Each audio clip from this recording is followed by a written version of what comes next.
हम गरीब लोग सपने तो देख सकते हैं, पर उन्हें पूरा करने में हमारी पूरी ज़िंदगी ख़त्म हो जाती है। हमारे सपने बहुत बड़े नहीं होते, बस छोटे छोटे सपने होते हैं। ऐसा ही एक सपना मेरे भाई ने देखा था। मेरे भाई ने उस सपने को पूरा करने के लिए बहुत बड़ी कीमत चुकानी पड़ी, जो बहुत ही दर्दनाक थी। मेरा नाम चंपा है। मैं एक जुलाहे की बेटी हूँ। मेरी माँ नहीं है, हमारे बाबा ने ही हमें पाला है। हम 2 भाई बहन हैं। मेरे भाई का नाम गोपी है, वो मुझसे 7 साल छोटा है। मेरा गांव बहुत ही छोटा सा है। मेरे गांव में 100 लोग रहते हैं। हमारे गांव में खेती बाड़ी नहीं होती, क्योंकि यहाँ की ज़मीन बंजर है। कितनी भी मेहनत कर लो, उसमें फसल पैदा नहीं होती। पर पेट भरने के लिए इंसान को कुछ तो करना पड़ता ही है। हमारे गांव में एक सेठ रहता है। उनका एक कारखाना है जिसमें रेशम की साड़ी बनाने का काम होता है। मेरे गांव के सब लोग वहीं पर रेशम की साड़ी बनाने का काम करते थे। मेरे बाबा भी वहीं काम करते थे। इतने पैसे मिल जाते थे, बस घर का खर्च ही चल पाता था। मेरे बाबा मेरे भाई गोपी को अपने साथ काम पर लेकर जाते थे, ताकि वो भी इस काम को सीख सके। यहाँ सभी अपने बच्चों को अपने साथ लेकर जाते थे। मेरा भाई गोपी भी रेशम की साड़ी बनाना सीख गया था। अब वो भी बाबा के साथ कारखाने में काम करने जाता था। अब मैं भी बड़ी हो गई थी। बाबा ने मेरे लिए रिश्ते देखना शुरू कर दिए। पास के ही एक गांव से एक रिश्ता आया था। वहीं से मेरे बाबा ने मेरे रिश्ते की बात बैठा दी और मैं शादी होकर ससुराल पहुंच गई। अब मेरा भाई अकेला रह गया था। मेरे बाबा घर का काम भी करते और काम पर भी जाते। मेरा भाई भी बड़ा होने लगा था। जब वो कारखाने में साड़ी बनाता तो वो यही सोचता, इस साड़ी को पहनने वाली औरत कैसी लगती होगी। मेरे भाई के हाथों में जादू था। उसके हाथ की बनाई हुई साड़ी सबको पसंद आती थी। मेरे भाई का एक छोटा सा सपना था, मैं जब शादी करूं तो अपनी दुल्हन को रेशम की साड़ी में ब्याह कर लाऊंगा। इस पर गांव के लोग उसकी मजाक बनाते।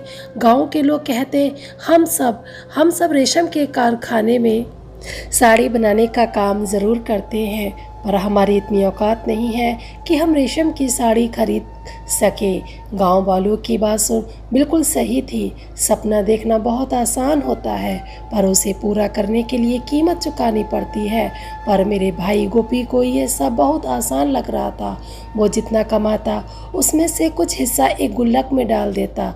ऐसे ही धीरे धीरे पैसे इकट्ठा करने लगा था। अब मेरे बाबा का शरीर भी साथ नहीं दे रहा था। इतनी जिम्मेदारी उठाते उठाते उनके कंधे कमज़ोर पड़ने लगे थे। पर में हमारे पास इतने पैसे भी नहीं थे जो हम उनका इलाज करा सकते। एक दिन बाबा रात को सोए, पर वो सुबह का सूरज नहीं देख पाए। मेरे बाबा इस दुनिया को अलविदा कह चुके थे। हमने उनका अंतिम संस्कार किया। अब मेरा भाई अकेला रह गया था। मैंने उसे बहुत समझाया, गोपी अब तुम शादी कर लो, कब तक अकेले रहोगे। पर वो शादी करने को तैयार नहीं था। मैं बोली, भाई मैं कब तक तेरे पास रहूँगी, मुझे भी अपने घर जाना है। फिर वो बोला, बहन शादी तो कर लूँ, पर मेरे सपने का क्या, जो मैंने देखा है कि जब भी मैं शादी करूँगा अपनी दुल्हन को रेशम की साड़ी में ही ब्याह कर लाऊंगा। मैं उसको समझाते हुए बोली, गोपी सपने देखना बहुत ही आसान है, पर उसे पूरा करना बहुत ही मुश्किल। यहाँ रेशम की खान में रहने के बाद भी उसे पाना बहुत मुश्किल है। रेशम हम जैसे गरीबों के लिए नहीं बना। हम बस रेशम को एक सुंदर सी साड़ी का रूप दे सकते हैं, पर उसे अपने तन पर नहीं सजा सकते। रेशम पैसे वालों के कोमल शरीर के लिए बना है, हमारे जैसे गरीब लोगों के जिस्म के लिए नहीं। फिर मेरे भाई ने अपनी जिद छोड़ दी और शादी के लिए तैयार हो गया। हमने लड़की देखनी शुरू कर दी।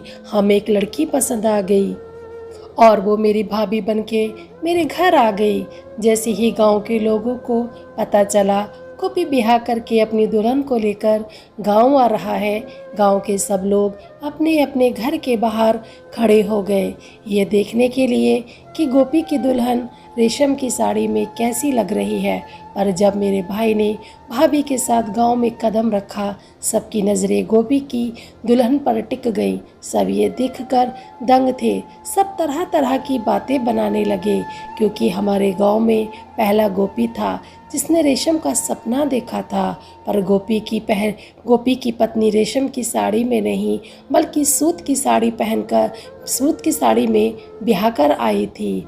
आप मेरे भाई की मजाक बना रहे थे। गोपी, ये क्या हुआ तुम्हारे सपने का? कहाँ है रेशम की साड़ी? ये क्या तुम भी सूत की साड़ी में ही अपनी दुल्हन को ब्याह कर लाए हो? गोपी, यही सच्चाई है। रेशम हमारे लिए नहीं बना, हमारे लिए तो सूत बना है। औकात से बढ़कर सपने नहीं देखने चाहिए। भाभी भी घर आ गई। पूरा गांव कानाफूसी करने लगा, कहाँ है रेशम की साड़ी? गोपी तो बहुत बड़ी बड़ी बातें बोल रहा था, मैं अपनी जोरू को रेशम की साड़ी में ब्याह कर लाऊंगा। ये सब बातें भाभी के कानों तक पहुंच गई। जब भाभी से नहीं रहा गया तो उन्होंने पूछ ही लिया, दीदी ये रेशम की साड़ी का क्या मांजरा है, जिसके लिए गांव के लोग तरह तरह की बातें बोल रहे हैं। मुझे भी भाभी को सब बताना पड़ा, पर भाभी ने इस पर कुछ नहीं कहा। 2 दिन बाद मैं भी अपने ससुराल चली गई। एक दिन कारखाने के मालिक अपनी बेटी की शादी के लिए एक सुंदर सी साड़ी बुनने को कहा। ये काम गोपी को मिला था। गोपी साड़ी बनाने में बहुत ही माहिर था। वो साड़ी में बारीक से बारीक काम बहुत ही अच्छे से करता था। मालिक की बेटी की साड़ी भी तैयार हो गई। वो साड़ी सबको बहुत पसंद आई थी। मालिक की साड़ियाँ विदेशों तक मशहूर थीं। एक दिन कुछ विदेशी ग्राहक मालिक के पास आए। वो बोले, हमें 20 साड़ियों का ऑर्डर देना है, पर हम साड़ी देखना चाहते हैं। मालिक ने साड़ी दिखाना शुरू किया, पर उन लोगों को कोई साड़ी पसंद नहीं आई। पर जब गोपी की साड़ियाँ दिखाना शुरू किया तो उन्हें साड़ी पसंद आ गई और वो विदेशी ग्राहक 20 साड़ियों का ऑर्डर देकर चले गए। ऑर्डर बड़ा था, जल्द से जल्द ऑर्डर पूरा करना था। सब लोग ऑर्डर पूरा करने में लग गए।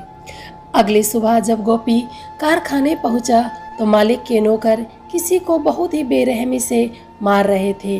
गोपी ने जब ये देखा तो उसने पूछा, इसे क्यों मारा जा रहा है? इसने क्या गलती की है? मालिक बोला, उसने रेशम की चोरी की है। गोपी ने पूछा, क्या तुमने सच में रेशम की चोरी की है? वो बोला, नहीं, मैंने चोरी नहीं की है, मैं बेकसूर हूँ। बहुत बहस हुई, फिर उसे छोड़ दिया गया। फिर मालिक ने एक फैसला किया, आज के बाद काम खत्म होने के बाद सबकी तलाशी ली जाएगी। सब गांव वाले तैयार हो गए थे। करते भी क्या, कुछ और काम भी तो नहीं आता था। काम खत्म होने के बाद उनकी सबकी तलाशी होती थी। जब रात को गोपी घर आया, हाथ पैर धोकर खाना खाने को बैठा। भाभी की बहुत तबीयत खराब हो गई। तभी गांव के वैद्य को बुलाया। फिर पता चला भाभी माँ बनने वाली है। घर में खुशी का माहौल था। एक दिन भाभी गोपी से बोली, रेशम की साड़ी कैसी होती है? बहुत सुंदर होती है क्या? मैंने कभी नहीं देखी, पर दिल में इच्छा तो बहुत होती है, पर मुझे पता है हम नहीं देख सकते। फिर भाई बोला, सोन, रात बहुत हो गई है, सो जाओ। ऐसे ही महीने गुजरने लगे। वो दिन भी आ गया। भाभी ने एक प्यारी सी बेटी को जन्म दिया। जब ये बात मुझे पता चली तो मैं भी अपने मायके गई। घर में पूजा चल रही थी। पंडित जी ने उस बच्ची का नाम रूपा रखा। हमारे यहाँ एक रिवाज था, जब बच्चे का नामकरण होता था तो पिता को बच्चे के कान में कुछ कहना होता था, उससे एक वादा करना होता था। पर मेरे भाई ने भी अपनी बेटी रिवाज के अनुसार अपनी बेटी से एक वादा किया, उसके कान में कुछ कहा, जिसे सुनकर सब दंग रह गए। शाम तक सब मेहमान चले गए। फिर मैं और भाभी गोपी के पास गए और भाई को समझाया, भाई ये तुमने कैसा वादा कर दिया? जब तुमने शादी की थी तब भी लोगों ने तरह तरह की बातें की थी। आज फिर तुमने वही वादा कर दिया। गोपी बोला, हाँ ये सही है, उस समय मैं अपना वादा पूरा नहीं कर पाया, पर इस बार पूरा करूँगा। अगले दिन मेरे पति मुझे लेने आ गए, पर गोपी ने उन्हें 2 दिन के लिए रोक लिया। वो रुक गए। उधर मेरी भाभी बहुत परेशान थी। गोपी ने पूछा, क्या हुआ सुमन, क्यों परेशान हो? परेशान ना हो तो क्या करूं? आपने बिना सोचे समझे इतना बड़ा वादा अपनी बेटी से क्यों कर दिया? आपको पता है ये वादा आपने पहले भी किया था, पर आप उसे पूरा नहीं कर पाए, वो अलग बात थी। अगर इस बार भी आपने ये वादा पूरा नहीं किया तो गांव के लोग आपको झूठा कहेंगे, जो मैं बर्दाश्त नहीं कर पाऊंगी। गोपी बोला, बस इतनी सी बात, रुको मैं अभी आता हूँ। गोपी हाथ में बड़ी बड़ी 2 गुल्लक लेकर आया और बोला, देखो मैं शादी से पहले पैसे जमा कर रहा हूँ, क्योंकि मेरा एक सपना था कि जब मैं अपनी शादी करूँ तो मेरी जोरू रेशम की साड़ी में आए, पर उस टाइम तक मैं पैसे जमा नहीं कर पाया था। जब तक रूपा शादी के लायक होगी उसकी साड़ी के पैसे जमा हो जाएंगे। लगभग आधी रकम तो जमा हो गई है। ये सब मेरा पति कमरे की खिड़की से देख रहा था। मैंने अपने पति को देख लिया और मुझे देखकर वहाँ से चले गए। अगले दिन ही मेरे पति ने ऐसा नाटक किया जो मैंने सोचा भी न था। वो बोले, साले साहब मेरा काम नहीं चल रहा, एक एक दाने को तरसना पड़ता है, कुछ समझ नहीं आ रहा क्या करूं, पैसों का भी कुछ जुगाड़ नहीं हो पा रहा है। सोच रहा हूं चंपा को आप अपने पास रख लो, बच्चे मैं पाल लूँगा। गोपी बोला, अगर ऐसी बात थी तो दीदी ने आज तक क्यों नहीं बताई? अरे साले साहब कैसे बताती बेचारी, वो भी इस घर के हालात को जानती है। ये सब कहकर मेरा पति मुझे छोड़कर जाने लगा, पर गोपी अपनी बहन का घर उजड़ते हुए नहीं देख सकता था। उसने जो पैसे साड़ी के लिए जोड़े थे मेरे पति के हाथ में थमा दिए। फिर क्या, मेरा पति मुझे लेकर मुस्कुराता हुआ वहाँ से चलता बना। मैं कुछ भी नहीं कर सकती थी, क्योंकि मेरे पति ने मुझसे कहा था अगर मैंने अपने भाई को कुछ भी बताया तो वो मुझे हमेशा के लिए छोड़ देगा। मैं डर गई, इसलिए चुप रही। मेरी भाभी और भाई के सपने टूटते हुए नज़र आ रहे थे। मेरा पति इतना लालची होगा मैंने सोचा भी ना था। अब मेरी भाभी बहुत परेशान रहने लगी थी भाई को लेकर कि क्या होगा उनके वादे का, कैसा पूरा करेंगे वो वादा। इसी टेंशन में मेरी भाभी भी इस दुनिया से चली गई। उधर रूपा भी बड़ी होने लगी थी। रूपा को गांव के एक लड़के से प्यार हो गया। उसका नाम शेखर था। उसकी पुलिस में नौकरी भी लग गई थी। गोपी को जब पता चला रूपा शेखर से प्यार करती है तो दोनों परिवारों ने उनका रिश्ता कर दिया। फिर दहेज की बात हुई। अरे गोपी, तुम अपनी बेटी को दहेज में क्या दोगे? गोपी बोला, मैं अपनी बेटी को रेशम की साड़ी में विदा करूंगा। यही बात उस टाइम गोपी ने रूपा के कान में बोली थी जब उसका नामकरण हो रहा था। फिर क्या, रिश्ता हो गया। लड़के वालों ने शादी की तारीख भी तय कर दी। 4 महीने बाद शादी का मुहूर्त निकला। ये सुनकर गोपी के होश उड़ इतने कम समय में साड़ी के लिए पैसे कहाँ से आएंगे? ये सब सोचते हुए गोपी ने एक ऐसा कदम उठाया जिसकी किसी को भी उम्मीद ना थी। गोपी ने कारखाने से रेशम की चोरी करनी शुरू कर दी। जब गोपी कारखाने से निकलता तो थोड़ा सा रेशम अपने मुंह में छिपा लेता, जिससे वो पकड़ा नहीं जाता। साड़ी वाला औजार, उसके साड़ी बनाने वाला मशीन उसके पास था। उसने उन धागों से घर पर ही रेशम की साड़ी बनानी शुरू कर दी। वो ये काम रात में ही करता था ताकि किसी को पता न चले। अब ऐसे ही चलता रहा। वो अपने मुंह में थोड़ा सा रेशम छिपा कर लाता और उन रेशम के धागों से साड़ी बुनना शुरू कर देता। एक दिन उसने कुछ ज़्यादा ही मात्रा में रेशम अपने मुंह में भर लिया। वो रेशम उसके गले में अटक गया, जिसकी वजह से उसे उल्टी हो गई और वो पकड़ा गया। पहले तो उसे बहुत मारा, फिर उसे पुलिस पकड़ कर ले गई। गोपी को 4 साल की सज़ा हो गई। उधर रूपा का भी रिश्ता टूट गया। गांव के लोग गोपी को थू-थू करने लगे।